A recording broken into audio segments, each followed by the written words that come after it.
Hello, नमस्कार। स्वागत है आप सभी का जंगल की आवाज़ में। यह नेचुरलिस्ट फाउंडेशन द्वारा एक साप्ताहिक पॉडकास्ट पहल है। इस पॉडकास्ट के साथ हम आपको वन्य जीव संरक्षण, वैज्ञानिक रिसर्च और सरकारी पर्यावरण नीतियों के करीब लाएंगे। मेरा नाम है शिखा पांडे। आज के इस एपिसोड में हम नज़र डालेंगे वन्यजीव अवैध शिकार के बढ़ रहे मामलों पर। इसके बाद बात होगी बाघों की आबादी पर और जानेंगे उनकी घट रही संख्या के कारण। साथ ही साथ हम बात करेंगे कि कैसे व क्यों बुशमीट को अफ्रीका में वैधता मिली। इसके बाद हिमालयी क्षेत्रों में हाथियों द्वारा ऊपरी इलाके के सफर को जानेंगे और साथ ही साथ हिमालय राज्य उत्तराखंड में स्थापित किए गए जैव विविधता पार्क की सैर करेंगे। इन सब के बाद अंत में एक नज़र डालेंगे हुबली अंकोला की रेल परियोजना के ठहराव पर। तो देर किस बात की, चलिए शुरू करते हैं। आज हम जानेंगे कि कैसे लॉकडाउन के बीच अवैध शिकार मतलब पोचिंग की घटनाएं बढ़ चुकी है। एक नई रिपोर्ट के अनुसार ये लॉकडाउन में 88 से अधिक जानवरों का शिकार हुआ है, जबकि फरवरी में यानी प्री लॉकडाउन के दिनों में 35 जानवरों का शिकार हुआ था। आमतौर पर यह शिकार मांस और व्यापार के लिए किया जाता है। जानते हैं कि अवैध शिकार क्या है। सरल शब्दों में अवैध शिकार का मतलब जानवरों का कब्जा करना है। हालांकि जरूरत के हिसाब से ये विभिन्न उद्देश्यों के लिए किया जाता है। अब हम देखेंगे कि अवैध शिकार क्यों किया जाता है। जो लोग शिकार करते हैं वे आमतौर पर भोजन, आनंद और ट्रॉफियां बनाने सहित कई कारणों से ऐसा करते हैं। कुछ क्षेत्रों में अवैध शिकार किया जाता है क्योंकि हाथी के दांत और कई जानवर के शरीर पर ऊपरी जो बाल होते हैं, जिन्हें इंग्लिश में फर्स भी कहा जाता है, ऐसे पशु उत्पादों के लिए करते हैं क्योंकि इन चीज़ों का बाजार मूल्य बहुत अधिक है। अन्य जगहों पर मुख्य रूप से गरीबी और भोजन के कारण अवैध शिकार किया जाता है। अब जानते हैं हमारे देश में हाल ही की एक स्थिति। जैसा कि पहले एक रिपोर्ट के बारे में कहा गया था, यह रिपोर्ट ट्रैफिक, जो कि एक वन्यजीव व्यापार निगरानी नेटवर्क और जंगली जानवरों में व्यापार पर विश्व स्तर पर काम करने वाली एक गैर सरकारी संगठन द्वारा आयोजित किया गया था। उनका कहना है कि 10 से 22 फरवरी के बीच पशु शिकार की घटनाओं की संख्या 35 थी, जबकि 23 मार्च और 3 मई के बीच लॉकडाउन के दौरान यह संख्या बढ़कर 88 हो गई। उन्होंने यह भी स्टडी किया कि इन अवैध शिकार के मामले कोई भी प्रतिबंधित जगह, शहर या राज्य पर नहीं है। ये आंकड़ा पूरे देश भर का है। एक और रिपोर्ट जिसका नाम कोविड-19 संकट के बीच भारतीय वन्यजीव, अवैध शिकार और अवैध वन्यजीव व्यापार के रुझान का कहना है कि जो शिकार के मामले दर्ज हुए हैं उसमें देखा गया है कि लॉकडाउन के दौरान 9 तेंदुओं की मौत हुई है। हालांकि प्री लॉकडाउन में यह आंकड़ा 4 तेंदुओं पर था। इस रिपोर्ट ने यह भी कहा कि उपभोग और स्थानीय व्यापार के लिए अवैध शिकार लॉकडाउन के दौरान 2 गुना से अधिक हो गई है। हालांकि भविष्य के व्यापार के लिए वन्यजीव उत्पादों के भंडार का कोई भी सबूत नहीं था। लॉकडाउन के बावजूद सभी कानून एजेंसियों ने लगातार काम किया है, विशेष रूप से जंगली जानवरों की आबादी से संबंधित विभाग ने, लेकिन फिर भी घटनाओं में काफी वृद्धि देखी गई है। अवैध शिकार में सबसे अधिक वृद्धि अनग्युलेट्स ग्रुप की है। अनग्युलेट्स यानी खुर वाले पशुओं, जिसे इंग्लिश में हूफ्ड मैमल्स भी कहते हैं, ये जानवरों की हुई है, जिसका कारण मुख्य रूप से उनके मांस का होना है। और फरवरी में लगभग 22% मतलब 35 में से 8 से बढ़कर कुल दर्ज मामले अप्रैल में महीने में 84% यानी कि 88 में से 39 हो चुका है। दूसरा ग्रुप जिसने वृद्धि दिखाई है वह छोटे जानवरों का अवैध शिकार था, जिसमें खरगोश, पोर्क्यूपाइन, पैंगोलिन, विशाल गिलहरी, बंदर, छोटी जंगली बिल्लियां शामिल थी। इस घटना पर WWF इंडिया के CEO का कहना है कि अगर अंगुलेट्स और अन्य छोटे जानवरों का अवैध शिकार जारी रहा तो इससे बाघों और तेंदुओं जैसी बड़ी बिल्लियों के लिए शिकार कम हो जाएगा और सीधे इकोसिस्टम पर असर दिखेगा। यह आगे चलकर मानव पशु संघर्षों के उच्च घटनाओं को जन्म देगा और भारत द्वारा वन्यजीव संरक्षण के क्षेत्र में हासिल की गई आज तक की महत्वपूर्ण सफलताओं को प्रभावित करेगा। हालांकि कुछ जानवर हमेशा से ही अंतर्राष्ट्रीय बाजारों में उच्च मांग में रहे हैं, पर ज़्यादातर लॉकडाउन के दौरान यह शिकार मांस के कारण या स्थानीय व्यापार के लिए ही किया गया है। रिपोर्ट में यह भी कहा गया है कि विभिन्न कानून एजेंसियों द्वारा कुल 222 लोगों को इस अवैध शिकार के मामलों में गिरफ्तार किया गया था और यह संख्या लॉकडाउन के पहले 85 लोगों की थी। बल्कि रिपोर्ट के अनुसार अप्रैल मई महीने में कछुओं और मीठे पानी के कछुओं के अवैध शिकार और अन्य अवैध व्यापार की कोई भी रिपोर्ट नहीं थी। अब हम एक हालिया मामले का उदाहरण देखते हैं। 14 मई 2020 को असम के नागांव जिले के दगान गांव क्षेत्र में लाखोवा वाइल्ड लाइफ सेंचुरी के तहत वन अधिकारियों द्वारा एक रात ऑपरेशन किया गया था और इस ऑपरेशन में उन्होंने कुल मिलाकर 13 पर्पल मूर हेन्स को बचाया है, जो बाद में जंगल में सुरक्षित छोड़े गए थे। नागांव वाइल्ड लाइफ डिवीजन के डिविजनल फॉरेस्ट ऑफिसर के अनुसार एक व्यक्ति को हिरासत में लिया गया था और उसे अपराध के लिए 20,000 रुपए का जुर्माना लगाया गया था। यही भी बताया गया है कि आसाम के विभिन्न हिस्सों में पक्षियों, विशेष रूप से पानी के पक्षियों का अवैध शिकार किया जा रहा है। उन्होंने कहा कि मुख्य रूप से पेट्रोलिंग यानी गश्त के कारण पक्षियों का फंसना काफी हद तक कम हो गया है, लेकिन इस लॉकडाउन के कारण अधिकांश लोग घर बैठे हैं और उनका रोजगार बहुत प्रभावित हुआ है और इसलिए अवैध शिकार के बढ़ते प्रयास दिख रहे हैं। शिकार करने के लिए एक और बड़ा कारण यह है कि माइग्रेटरी बर्ड्स यानी प्रवासी पक्षी भी वापस लौट आए हैं। अब हम मूर हेन्स के बारे में थोड़ा जानते हैं। पर्पल मूर हेन एक जलीय पक्षी यानी कि एक्वेटिक बर्ड है जो पूरे देश में दलदली भूमि के मुख्य रूप में दिखाई देता है। आसाम में यह लोकप्रिय है कामसराय के नाम से। ये एक घरेलू मुर्गी के आकार का पक्षी है और इसके सिर पे एक लाल पैच है और इसकी चोंच और पैर दोनों ही लाल है। इन पक्षियों की एक प्रकृति यह है कि मूर हेन्स एक शर्मीले पक्षी के रूप में जाने जाते हैं, जो थोड़ी सी भी गड़बड़ी पर तुरंत झाड़ियों में छुप जाते हैं। इसके माध्यम से हमें पता चलता है कि ये पक्षी कितना सतर्क है। अवैध शिकार जारी है क्योंकि यह अभी भी एक प्रथा है जो काफी प्रॉफिट कमाती है और इस तरह के अवैध शिकार में निवेश बहुत कम है। पक्षियों को पकड़ा जाता है 2 कारणों की वजह से। पहला, खाने के लिए और दूसरा, दूसरे लोगों को या मार्केट में बेचने के लिए। ये मूर हेन्स बाजार में लगभग 10 से 15,000 रुपए में बेचे गए थे। पक्षियों को ज्यादातर ब्रह्मपुत्र के इलाके में पकड़ा जाता है क्योंकि यह इलाका काफी दलदली है और साथ ही बड़े पैमाने पर धान के खेत और मत्स्य पालन इस इलाके में होते हैं। आगे ऑफिसर ने ये कहा कि पक्षियों को फंसाने के लिए इस्तेमाल की जाने वाली रणनीति ये है कि पक्षियों के कॉल यानी कि आवाज को बड़े स्पीकर पर बजाया जाता है और ये सब रात में ज्यादातर नदियों के पास वाले जगह पर होता है। एक और तकनीक यह है कि गांव वाले जंगली पक्षियों को आकर्षित करने के लिए पहले से ट्रेन किए गए पक्षियों का उपयोग करते हैं। फिर इन पक्षियों को जाल का उपयोग करके फंसाया जाता है और सर्दियों के मौसम में जाल अक्सर कोहरे के कारण दिखाई नहीं देते हैं, जिससे पक्षी आसानी से फंस जाते हैं। स्थिति में सुधार के लिए क्या उठाए गए कदम है, अब वो जानते हैं। नागांव के वाइल्ड लाइफ डिवीजन ने मूर हेन्स संरक्षण पर एक जागरूकता कार्यक्रम शुरू करने की योजना इस दृष्टिकोण से बनाई है कि इससे कुछ मदद मिल सकती है और भविष्य में इस अपराध को रोकने के लिए एक विशेष अभियान का पालन भी किया जाएगा। इसलिए शिकारियों से जानवरों को बचाने के लिए 1600 से अधिक वन कर्मियों को बिना किसी छुट्टी के पार्क में कड़ी निगरानी रखने के लिए कहा गया है ताकि इस स्थिति को नियंत्रित किया जा सके।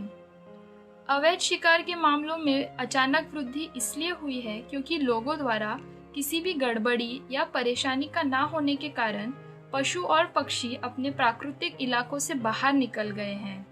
यहाँ हम यह निष्कर्ष निकाल सकते हैं कि चाहे जो भी स्थिति हो रही हो, वन्य जीव हमेशा खतरे में ही रहता है। इसी हवाले से अब हम बात करते हैं भारत के राष्ट्रीय पशु यानी कि बाघ के बारे में। सरकार का कहना है कि पिछले कुछ सालों में बाघ की संख्या में बड़ा नुकसान हुआ है। एक चौंकाने वाले मामले में अवैध शिकार और अन्य कारणों से पिछले 8 वर्षों में देश में 750 बाघों की मौत हुई है। आधिकारिक आंकड़ों के अनुसार मध्य प्रदेश, जहां भारत में बाघों की संख्या सबसे अधिक है, वहां सबसे ज़्यादा यानी कि 173 बाघों की मौत दर्ज हुई है। राष्ट्रीय बाघ संरक्षण प्राधिकरण (NTCA) द्वारा जारी किए गए आंकड़ों के अनुसार देश में बाघों की कुल 750 मौतों में से 359 की मौत प्राकृतिक कारणों से हुई है, जबकि एक अन्य कारण अवैध शिकार है। इसके अलावा 70 बाघों की मौत अब भी जांच के दायरे में है, जबकि 42 मौतें दुर्घटना या संघर्ष जैसे अप्राकृतिक कारणों से हुई हैं। अगर राज्य के आंकड़ों पर नजर डालें तो मध्य प्रदेश में सबसे ज्यादा 173 बाघों की मौत की संख्या है। इसके बाद महाराष्ट्र में 125 बाघों की मौत बताई गई है। बाघों को खोने वाले अन्य राज्यों में कर्नाटका 111, उत्तराखंड 88, तमिलनाडु 54, असम 54, केरल 35, उत्तर प्रदेश 35, राजस्थान 17, बिहार 11, पश्चिम बंगाल 11 और छत्तीसगढ़ में 10 बाघों की मौत शामिल है। अवैध शिकार बाघों के लिए सबसे खतरनाक खतरा है, जो सख्त कानूनों के बावजूद भी निरंतर किया जा रहा है। संख्या के अनुसार अवैध शिकार के कारण 38 बाघों के साथ मध्य प्रदेश फिर से सूची में सबसे ऊपर है। इसी तरह महाराष्ट्र और कर्नाटक के अवैध शिकार के कारण 28 बाघ खो दिए हैं।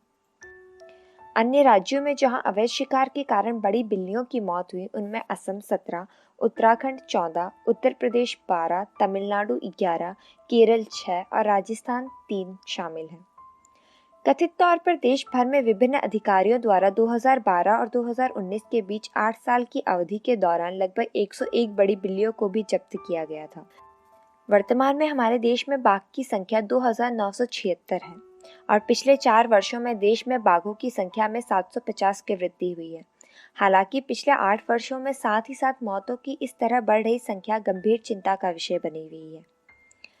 कई वन्यजीव कार्यकर्ताओं ने इन बाघों की मौतों पर चिंता व्यक्त की है। उनमें से कई दोषियों को दंडित करने के लिए सख्त वन्यजीव प्रावधानों का समर्थन करते हैं।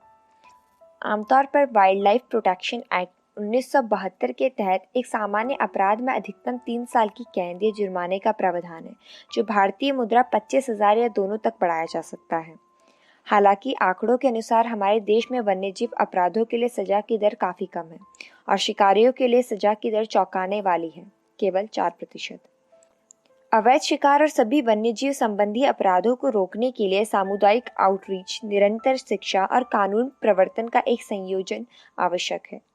यही एकमात्र तरीका है जिसके माध्यम से वन्यजीव अस्तित्व में एक उचित अवसर खड़े कर सकेंगे। जैसा कि शिखा ने टाइगरों की संख्या के बारे में बताया, अब हम दक्षिण अफ्रीका के बारे में जानेंगे। आमतौर पर हम एक उपहार की दुकान पर कुछ छोटे गहने या डेकोरेशंस के सामान के रूप में वन्य जीव व्यापार यानी कि वाइल्ड लाइफ ट्रेड को देखते हैं। जिसे हम समझने में यहाँ असफल होते हैं वह यह है कि कई इलेक्ट्रॉनिक उद्योगों को टक्कर देने के लिए ये वाइल्ड लाइफ ट्रेड $1 बिलियन का उद्योग है। कुछ साल पहले के सर्वेक्षणों ने दिखाया कि जंगल में लगभग 3,890 बाघ हैं, जबकि WWF यानी world wide fund for nature and natural resources का सुझाव है कि सिर्फ यूएस में ही 5,000 बाघ कैद में हैं।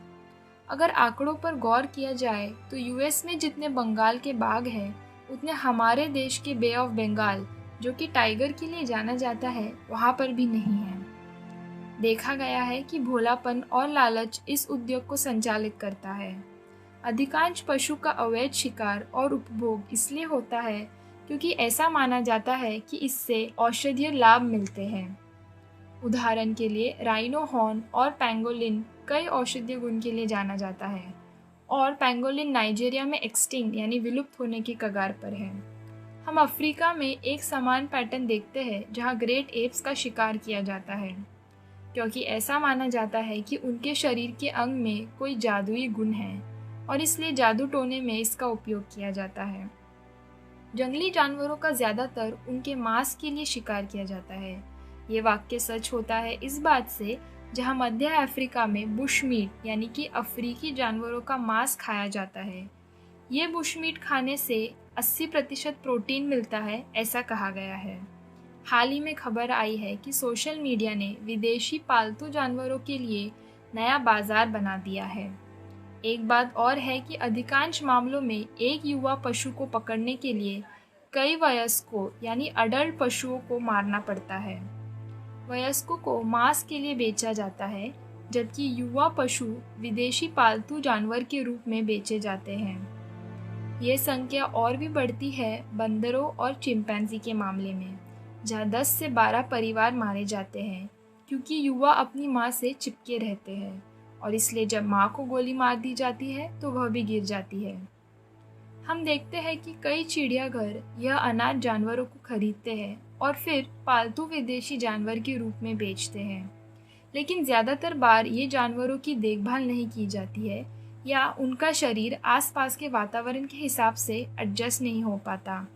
हालांकि कई खरीदार ऐसे जानवरों को खरीदकर उन्हें जंगल में वापस छोड़ने का अच्छा काम करते हैं, पर यहाँ हम ये नहीं समझ पाते कि भले ही अंतिम परिणाम अच्छा था, लेकिन इसने अवैध बाजार को और अधिक बढ़ावा मिल गया है।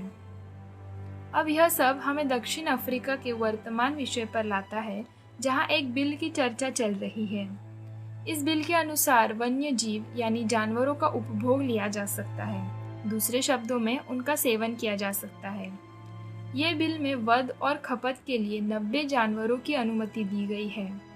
आगे बिल में 4-5 लाइन है जहां कहा गया है कि इन प्रजातियों के अलावा पक्षी, मछली और रेप्टाइल मतलब सरीसृप भी शामिल है, जहां इन प्रजातियों का मनुष्य या पशु भोजन के रूप में वध किया जा सकता है।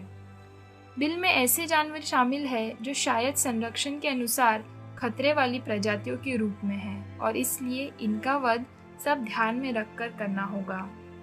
यदि यह बिल वर्तमान स्थिति में पास हो जाता है तो ये वन्य जीवों को इस हद तक नुकसान पहुंचाएगा कि जो जानवर आम रूप में पाए जाते हैं वो खतरे में आएंगे और फिर खतरे से लुप्त यानी एक्सटिंक्ट हो जाएंगे। कोई यह तर्क दे सकता है कि बिल कहता है कि वध संरक्षण के नियमों के अनुसार किया जाना होगा, पर कहीं ना कहीं जब कायदे कानून की बात आती है तो सब उसका पालन अच्छी तरह से नहीं कर पाते। संदर्भ के लिए बुश मीट मुख्य रूप से अफ्रीका के कई देशों में अवैध है और फिर भी इसे आसानी से बेचा जाता है, बट ऐसे कई अफ्रीकी देश हैं जो इस मामले में कड़े से कड़े कदम उठा रहे हैं, जैसा कि केनिया, जिन्होंने सख्त कानून बनाए हैं और साथ ही जुर्माना बढ़ाया गया है और वन्य जीव व्यापार से निपटने के लिए कारावास की शर्तें भी रखी है। सवाल यह उठता है कि एक समाज के रूप में हम इसके बारे में कुछ क्यों नहीं करते हैं। इसका मुख्य कारण यह है कि सरकारों द्वारा भी ये बात अनदेखी की गई है, क्योंकि यह कोई राजनीतिक एजेंडा नहीं है और हम शायद ही किसी राजनेता को वन्य जीवों या उसके संरक्षण के बारे में बात करते हुए देखते हैं। एक इंटरव्यू में कैमरून के वन रिजर्व अधिकारी ने भी इस बात पर अपने विचारों को बताया। यह एक संरक्षित क्षेत्र है जो अभी 5000 वर्ग किलोमीटर की लंबाई तक फैला है, फिर भी यहाँ केवल 60 से 70 गार्ड ही है और उचित धन की भी कमी है। यह इतना कम है कि कई बार बचाव कार्यों का भुगतान करने के लिए वन आरक्षी अधिकारियों को मदद करनी पड़ती है, जो मुश्किल से अपनी रोजी रोटी कमाते हैं। हाल ही में अवैध शिकार को रोकने के लिए यूरोपीय संघ द्वारा प्रयास किया गया है, जहां वे शिकारियों को खेती और मुर्गी पालन का काम सिखा रहे हैं और साथ ही उनके गांव में अलग अलग प्रकार की योजनाएं स्थापित कर रहे हैं। हाल ही में हम वायरस की पार प्रजातियां यानी क्रॉस स्पीशीज की संख्या में वृद्धि भी देखते हैं। एक उदाहरण इबोला, HIV, निफा ऐसी बीमारियां हैं और हम इसमें कहीं ना कहीं प्रत्यक्ष या अप्रत्यक्ष रूप से जिम्मेदार हैं। एक रिपोर्ट से पता चलता है कि जितना जानवरों का यह वायरस से संपर्क है, उससे ज़्यादा तो हमारा इन जानवरों से संपर्क है, जो फिर इन बीमारियों को बढ़ाता है। यह समझा गया है कि वायरस की ज़रूरत सिर्फ एक अवसर है। कुछ वायरस कमज़ोर है, जबकि कुछ एक महामारी भी बना सकते हैं। वनों की कटाई, जंगली जीवन का व्यापार जो कि अरब डॉलर का व्यापार है, और तेजी शहरीकरण कुछ चीज़ें हैं जो वन्य जीवों के साथ हमारी बातचीत करने के तरीके को बदलती है। आजकल चल रही महामारी ऐसे बाजार से आई है जहां ये वायरस प्रभावित जानवर बेचे जाते हैं। ये कब से शुरू होता है? जब जानवरों को वध करने के लिए लाया जाता है। अधिकांश कसाई उचित सुरक्षा उपकरण नहीं पहनते हैं और कभी कभी इस प्रक्रिया में कटौती होती है और जानवर के रक्त को मानव के साथ मिलने का अवसर मिल जाता है। वन्यजीव व्यापार का यह विषय सिर्फ पशु के बारे में नहीं है, बल्कि पशु को ये सब प्रक्रिया में क्या नुकसान होता है उसके बारे में भी है, और साथ ही हम इंसानों पर उसका क्या असर होता है इसके भी बारे में है। यह विषय इतना विशाल है और इसमें इतने सारे खिलाड़ी शामिल हैं कि यह सब पता करना असंभव है। कई बार आप उन शिकारियों के लिए बुरा महसूस करते हैं जो ये काम सिर्फ उनकी पीढ़ियों ने किया है इसलिए करते हैं, और ऐसा भी है कि उन्हें सिर्फ शिकार करना ही अच्छे से आता है और वे शिकार करने के बाद जानवरों को 10 या 20 डॉलर में बेचते हैं। फिर भी हम केवल एक जागरूकता फैलाने की कोशिश कर सकते हैं। यह सिर्फ एक दक्षिण अफ्रीकी बिल के बारे में नहीं है। ये विषय पर हम ये भी विचार कर सकते हैं कि हम इंसान ये सब बातों के शिकार है या खुद शिकारी है। सृष्टि के द्वारा दी गई अंतर्राष्ट्रीय खबर के बाद अब राष्ट्रीय खबर की तरफ रुख करते हैं और जानते हैं कि हिमालय क्षेत्र में क्या हलचल चल रही है। राजसी शाही जानवरों में से एक माने जाने वाले हाथियों का सदियों से मानव निवास और समुदाय के साथ संबंध रहा है। युद्ध के प्रयोजनों के लिए, कला की संरचनाओं के निर्माण या यहाँ तक कि पूजा के लिए कई वर्षों से इन प्राणियों का उपयोग किया जाता रहा है। हजार वर्षों से चले आ रहे मनुष्य और हाथी के इन संबंध के कारण भारत के कई हिस्सों में अब ये हाथी बंदी के तौर पर पाए जाने लगे हैं। यही कारण है कि हम अक्सर एक गलतफहमी में आ जाते हैं कि भारत में हाथी हर जगह मौजूद हैं, लेकिन ये वास्तविकता नहीं है, क्योंकि भारत में जंगली हाथियों का वितरण विशिष्ट आवासों और क्षेत्रों तक ही सीमित है। निवास स्थान और क्षेत्रीय वितरण के बारे में बात की जाए तो ये जानना महत्वपूर्ण है कि ये विशाल जानवर भारतीय उपमहाद्वीप के 4 छोटे समूहों में वितरित हैं। इन 4 समूहों की भौगोलिक सीमाएं अरुणाचल प्रदेश और नागालैंड की सीमाओं के साथ उत्तराखंड के हिमालय की तलहटी उत्तर पूर्वी बाढ़ के मैदान में है। पूर्व मध्य मैदानी इलाकों की ओर बढ़ते हुए वे झारखंड और उड़ीसा राज्यों में पाए जाते हैं। दक्षिण में आते हुए वे महाराष्ट्र, कर्नाटक, केरल और तमिलनाडु के पश्चिमी घाटों में पाए जाते हैं। एशियाई हाथियों के मुख्य आवासों में घास के मैदानों के साथ सूखे और गीले जंगल शामिल हैं। भले ही ये जगह हमेशा से एशियाई हाथियों के लिए एक उपयुक्त आवास रहे हैं, परंतु इन जीवों को उनके आवास के अनुसार उपलब्ध संसाधनों के प्रति बहुमुखी दृष्टिकोण के लिए जाना जाता आया है। तो अब जब हम इन राजसी जानवरों के बारे में थोड़ा बहुत जान ही गए हैं, तो आइए अब एक नए बिंदु पर आते हैं और वर्तमान परिदृश्य को देखते हैं। हाल ही में उत्तराखंड राज्य के वन अधिकारियों ने दावा किया है कि हिमालय की तलहटी से एशियाई हाथियों को पलायन करना पड़ रहा है। चूँकि ये इन जानवरों द्वारा चित्रित एक बहुत ही असामान्य व्यवहार है, तो इस व्यवहार पर कैसे और क्यों जैसे प्रश्न उठते हैं। विशेषज्ञों द्वारा उसी के बारे में कई अटकलें लगाई गई हैं।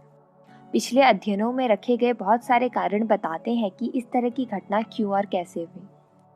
सबसे पहले इस तरह के व्यवहार को समझने के लिए हमें हाथियों के सामान्य प्रवासी व्यवहार को देखने की जरूरत है। हाथियों को आमतौर पर सामाजिक और बुद्धिमान प्राणियों के रूप में जाना गया है। यह अक्सर देखा गया है कि नए खिले मैदान और जल स्रोतों की तलाश में जीव पलायन करते हैं। अब सवाल यह उठता है कि ये कई अन्य जानवरों की तरह एक ही क्षेत्र का चयन क्यों नहीं करते। तो इसका सरल उत्तर यह है कि हाथियों को हर दिन लगभग 200 से 250 किलोग्राम भोजन की जरूरत होती है, जिसके साथ उन्हें 50 गैलन पानी की आवश्यकता भी होती है। उनके द्वारा आवश्यक भोजन की भारी मात्रा एक सीधा संकेत है कि अगर इन शक्तिशाली जानवरों को उनकी जरूरतों के लिए एक क्षेत्र में रखा जाए तो ये जैव विविधता और क्षेत्रीय वनस्पतियों के एक बड़े सौदे को नष्ट कर देगा। प्रवासी भोजन का यह अनोखा व्यवहार न केवल हाथियों को उनकी विशाल भूख को मिटाने में मदद करता है, बल्कि उनके चारों ओर घूमने की वजह से जंगल को भी डिजाइन रखता है। अब ध्यान रखने वाली महत्वपूर्ण बात यह है कि हाथी का झुंड वन भूमि के किसी भी हिस्से में पूरी तरह से चारा नहीं खाता है और बहुत सारी अस्वाभाविक जैव विविधता को छोड़ देता है, जो इसके बाद वन तल को फिर से जीवित करने की सक्षम होते हैं। यह तो स्पष्ट हो गया है कि हाथियों का पलायन करना क्यों महत्वपूर्ण है। तो चलिए वर्तमान की स्थिति में वापस आते हैं, जहां इन हाथियों को हिमालय के ऊपर की ओर पलायन करते देखा गया है, और इसलिए जरूरी है इस व्यवहार के पीछे का कारण जानना। राज्य के वन विभाग ने दावा किया है कि ऐसा व्यवहार निवास स्थान के नुकसान, गलियारे को नष्ट करने और जलवायु परिवर्तन के कारण वन उत्पादकता में कमी का परिणाम हो सकता है। इनमें से प्रमुख गलियारे का विनाश मानव और हाथी दोनों के जीवन के लिए खतरा माना जाता है। इन आवासों को नष्ट करने से गांव में मानव वन्यजीव संघर्ष की स्थिति पैदा होती है। अब ये भी जान लिया जाए कि हाथी एक अलग क्षेत्र में अपने रास्ते पर पलायन करते हैं और यदि पर्याप्त नहीं हुआ तो वे कृषि उपज का विकल्प चुनते हैं और मानव बस्तियों में प्रवेश करते हैं। धारणा के विपरीत हाथियों को एक निवास स्थान से दूसरे स्थान पर पलायन करने के लिए सिर्फ एक छोटे रास्ते की आवश्यकता नहीं होती है, बल्कि एक पूरे वन क्षेत्र की जरूरत होती है। इसके अलावा संरक्षित क्षेत्रों के बीच में रेलवे लाइनों जैसे अन्य निर्माण भी हानिकारक हैं। मलेशिया में हाथी बैल का एक प्रसिद्ध स्मारक है जो अपने झुंड की रक्षा करने के लिए विक्टोरियन ट्रेन को पटरी से उतारने में कामयाब रहा। ऐसे ही संघर्ष के कारण वन्यजीवों की मौत के कई समान मामले इस भारत में भी दर्ज किए गए हैं, हालांकि वे उतने प्रसिद्ध नहीं रहे। हाथियों द्वारा निभाई गई बड़ी भूमिका को जंगल बुक में बघीरा ने अपनी बात में भी सिद्ध किया है, जहां वो कहता है हाथियों ने जंगल का निर्माण किया, जहां उन्होंने अपने लंबे दांतों से नदियों के लिए रास्ता बनाया, जहां उनके फूकने से पत्तियां गिरी। उन्होंने वो सब बनाया जो पहाड़ों, पेड़ों और यहाँ रहने वाले पक्षियों का है। अब हम उत्तराखंड के बायोडायवर्सिटी पार्क की चर्चा करेंगे। 5 जून 2020 को विश्व पर्यावरण दिवस के अवसर पर उत्तराखंड वन विभाग ने हल्द्वानी में राज्य का सबसे बड़ा जैव विविधता यानी बायोडायवर्सिटी पार्क खोला। यह पार्क वनस्पतियों और विशेष रूप से औषधीय पौधों के संरक्षण को प्रोत्साहित करने के लिए खोला गया है।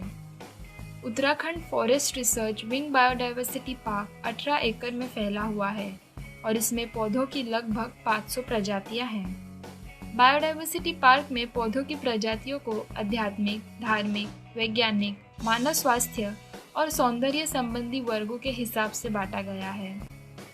अलग से पार्क में एक जगह है जहां ऐसे पौधे उगाए गए हैं जिनका नाम अलग अलग पवित्र ग्रंथ में शामिल है। मानव जीवन में प्रत्येक पौधे के महत्व को व्यक्त करने के उद्देश्य से विकसित इस पार्क को 10 क्षेत्रों में विभाजित किया गया है, जहां पानी में पाए जाने वाले पौधों की 25 प्रजातियां, कैक्टस की 50 प्रजातियां, पर्वतीय पौधों की 32 प्रजातियां मौजूद है। साथ ही 80 विभिन्न प्रकार के वृक्ष, 45 प्रजाति की झाड़ियां भी यहाँ पाई जाएंगी। यही नहीं, इस पार्क में औषधि जड़ी बूटियों की 40 प्रजातियां, ताड़ यानी कि पाम की 25 प्रजातियां, बैम्बू की 60 प्रजातियां, ऑर्चिड्स की 12 प्रजातियां और साइकस की 6 प्रजातियां संरक्षित की जा रही है।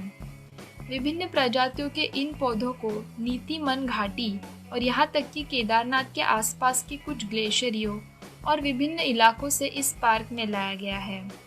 पार्क में जुरासिक युग के एल्गे और फर्न के साथ साथ बरगद और अशोक जैसे विशाल वृक्ष है जो गौतम बुद्ध के जीवन से जुड़े हैं। पार्क में अल्पाइन, पहाड़ी और तराई में पाई जाने वाली मिट्टी को भी प्रदर्शित किया गया है। हम सब जानते हैं कि उत्तराखंड, जो कि एक हिमालयी राज्य है, वो पशु पक्षी और वनस्पति दोनों की विरासत में समृद्ध है। हालांकि विकास की वर्तमान गति ने इस संपन्नता पर एक महत्वपूर्ण खतरा उत्पन्न कर दिया। जलवायु परिवर्तन, निवास स्थान का नुकसान आदि के कारण हमारी इस समृद्ध विरासत को हानि पहुंची है। पीढ़ीगत बदलाव ने भी कुछ हद तक उपेक्षा और नुकसान को जोड़ा है। फूलों की प्रजातियों, विशेष रूप से औषधीय पौधों के नुकसान का दर उत्तराखंड में कई गुना बढ़ गया है, जो अन्यथा हमेशा समृद्ध रहा है। लेकिन अब इस संपदा को ये राज्य तेजी से खो रहा है। इसलिए ये पार्क ऐसे ही विलुप्त हो रहे वनस्पति को संरक्षित करने का एक प्रयास है। राज्य के वन मंत्री ने इस विषय पर कहा कि ये पार्क हमारे राज्य के लिए एक बड़ी संपत्ति है, क्योंकि इसमें उन पेड़ों के महत्व को दर्शाया गया है जिनके कारण ही पृथ्वी पर पहली बार मानव सभ्यता विकसित हो सकी। पार्क को 2 साल के भीतर उत्तराखंड वन विभाग के अनुसंधान विंग द्वारा बनाया गया है। विभाग ने यहाँ पर अत्याधुनिक स्वचालित मौसम केंद्र भी स्थापित किया है। इस सुविधा के द्वारा पर्यावरण के 9 अलग अलग प्रचाल यानी पैरामीटर्स को हर मिनट रिकॉर्ड किया जाएगा, जिससे आने वाले वर्षों में वातावरण की स्थिति में बदलाव के बारे में समझा जा सके। यही नहीं, इस पार्क में बड़े बड़े पेड़ों, छोटे कंकड़ों की कला का चित्रण भी किया गया है। सूत्रों की माने तो जल्द ही फॉरेस्ट रिसर्च सेंटर में हमें एक बटरफ्लाई पार्क भी देखने को मिल सकता है। इसके लिए केंद्र तैयारियों में जुटा है। एक फॉरेस्ट गार्डियन रिसर्च ने बताया कि देश भर में तितलियों की कई प्रजातियां हैं जो विलुप्त होने की कगार पर हैं। उनके संरक्षण को ध्यान में रखते हुए बटरफ्लाई पार्क खोलने की पहल की जाएगी। करीब 2 साल की मेहनत के बाद पर्यावरण संरक्षण के उद्देश्य से विकसित ये पार्क वनस्पति संरक्षण के साथ साथ लोगों तक जैव विविधता की जानकारी पहुंचाने के लिए सरकार द्वारा किया गया एक सराहनीय कदम है। हिमालयी राज्य उत्तराखंड की सैर के बाद चलिए आपको कर्नाटका की हुबली अंकोला रेलवे लाइन से जोड़ते हैं। हुबली अंकोला रेलवे लाइन परियोजना जो पहली बार 1998 में शुरू की गई थी, 2 दशकों से बोर्ड के अधिकांश सदस्यों के कड़े विरोध के कारण बैक बर्नर पर रही। कर्नाटक राज्य वन्यजीव बोर्ड की बैठक में सरकार के एजेंडे की सूची में इसका जनवरी 2019 में फिर से उल्लेख किया गया था। 1999 में सर्वोच्च न्यायालय के आदेश के अनुसार इस परियोजना में रोक लगाए जाने के बावजूद भी मार्च 20, 2020 में इसे मंजूरी दे दी गई। हालांकि फिर से 18 जून को कर्नाटक उच्च न्यायालय ने राज्य वन्यजीव बोर्ड द्वारा दी गई इस मंजूरी पर रोक लगा दी। बेंगलुरु स्थित गैर सरकारी संगठन वरुष्का की ओर से संरक्षणकर्ता विजय निशंत द्वारा दायर एक जनहित याचिका की सुनवाई के दौरान ये फैसला सुनाया गया। 9 मार्च को परियोजना को राज्य बोर्ड द्वारा किसी भी विरोध के बिना समाप्त करने का निर्णय लिया गया था, लेकिन 11 दिनों के बाद परियोजना पर चर्चा के लिए एक और बैठक फिर से आयोजित की गई। केवल 6 लोग दूसरी बैठक का हिस्सा थे और पहले से ही खारिज कर दी गई इस परियोजना को मंजूरी देने का कोई विशेष कारण भी नहीं बताया गया था। 164 किलोमीटर लंबी हुबली अंकोला रेलवे लाइन 2 प्रमुख संरक्षित क्षेत्रों काली टाइगर रिजर्व और बेत्ती संरक्षण रिजर्व के बीच प्राचीन वनों से होकर गुजरने वाली थी। 80% से अधिक लाइन पश्चिमी घाटों के घने जंगल से होकर गुजरती। इस परियोजना के लिए प्राचीन सदाबहार और अर्धपर्णपाती जंगलों के 727 हेक्टेयर से गुजरते हुए कारवार, येलपुर और धारवाड़ में 2.2 लाख पेड़ों को गिराने का अनुमान लगाया गया। कुल भूमि की आवश्यकता 995 हेक्टेयर है, जिसमें 595 हेक्टेयर वन भूमि, 164 हेक्टेयर आर्द्र भूमि और 190 हेक्टेयर शुष्क भूमि है। बाघों, हाथियों, शेरपूंछ वाले मकैक, भालू, सांभर, उड़ने वाली गिलहरी, धारीदार लकड़बग्घा, सियार सहित उच्च लुप्त प्राय प्रजातियों के समृद्ध वन्य जीवों के आवास के बीच से रेलवे लाइन गुजरती। भेड़िया, भारतीय लोमड़ी, भारतीय साही, आम लंगूर, भारतीय पेंगोलिन, चौसिंघा, जंगली सुअर, काला हिरन, जंगली बिल्ली, बोनेट मकैक आदि अन्य वन्यजीव को ये रेलवे लाइन नुकसान पहुंचाती। यहाँ की इकोसिस्टम में 650 पेड़ की प्रजाति पाई जाती है, जिसमें से 352 एंडेमिक हैं। यहाँ 157 प्रजातियों के सरीसृप भी पाए जाते हैं, जिनमें से 62 एंडेमिक हैं और 219 मछलियों की प्रजातियों में से 53 स्थानिक श्रेणी के अंतर्गत आती है। वन अधिकारियों ने कहा कि ये वन भूमि पारिस्थितिक रूप से नाजुक पश्चिमी घाटों में आती है, जो दुर्लभ और लुप्तप्राय वनस्पतियों और जीवों का निवास है। यदि परियोजना को मंजूरी दे दी जाती है तो ये काली घाटी में कई सहायक नदियों और नदियों के प्राकृतिक और बारहमासी प्रवाह को नष्ट कर देगा, जिससे कर्नाटक के प्राकृतिक इकोसिस्टम में तबाही होगी और जलवायु परिवर्तन हो सकता है। फिलहाल इस परियोजना को संरक्षण अधिनियम FCA 1980 के उल्लंघन के कारण सर्वोच्च न्यायालयों के केंद्रीय अधिकार प्राप्त समिति ने रोक दिया है। केंद्रीय पर्यावरण और वन मंत्रालय ने परियोजना प्रस्ताव को कुछ महीने पहले ही खारिज कर दिया था। साथ ही रेल लाइन का विरोध करते हुए कर्नाटक उच्च न्यायालय में एक याचिका भी दायर की गई थी। याचिकाकर्ता गिरधर कुलकर्णी ने भी विकास की पुष्टि की। इस परियोजना को अस्वीकार कर दिए जाने के बाद भी रेल मंत्रालय के सहयोग से कर्नाटक रेल अवसंरचना विकास उद्यम ने पहले ही 40 किलोमीटर की खाई खोद दी थी, जिसमें 1.1 किलोमीटर अस्वीकृत वन भूमि शामिल है। केंद्रीय और राज्य एजेंसियों द्वारा किए गए अध्ययन और विश्लेषण में कहा गया है कि बैलरी लौह अयस्क के उत्पादन पर रोक के साथ ये रेलवे लाइन स्थायी रूप से बहुत कम इस्तेमाल में लाई जाएगी।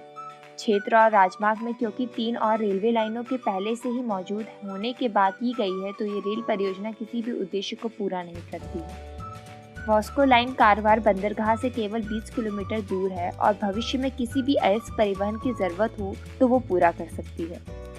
तो ऐसे में इस रेलवे लाइन की कोई खास जरूरत महसूस भी नहीं होती। ये मामला 14 जुलाई को होने वाली अगली सुनवाई के लिए आएगा। उम्मीद करते हैं कि सर्वोच्च न्यायालय पर्यावरण के पक्ष में निर्णय देगा और इस परियोजना को अब की बार हमेशा के लिए ही रद्द कर दिया जाएगा। तो हम आज का एपिसोड यही समाप्त करते हैं और हमें उम्मीद है कि आपको हमारी बात सुनने में मज़ा आया होगा। यदि आपको यह एपिसोड पसंद आया है तो कृपया उस लाइक बटन को दबाइए और अपडेट रहने के लिए ज़रूर सब्सक्राइब करें और इस वीडियो को शेयर करना ना भूलें। हम सच में पेट्रियन पर आपके विनम्र समर्थन की उम्मीद करेंगे। लिंक नीचे डिस्क्रिप्शन बॉक्स में दी गई है। तो बने रहे, हम जल्द ही नए विषयों के साथ वापस आएंगे। धन्यवाद।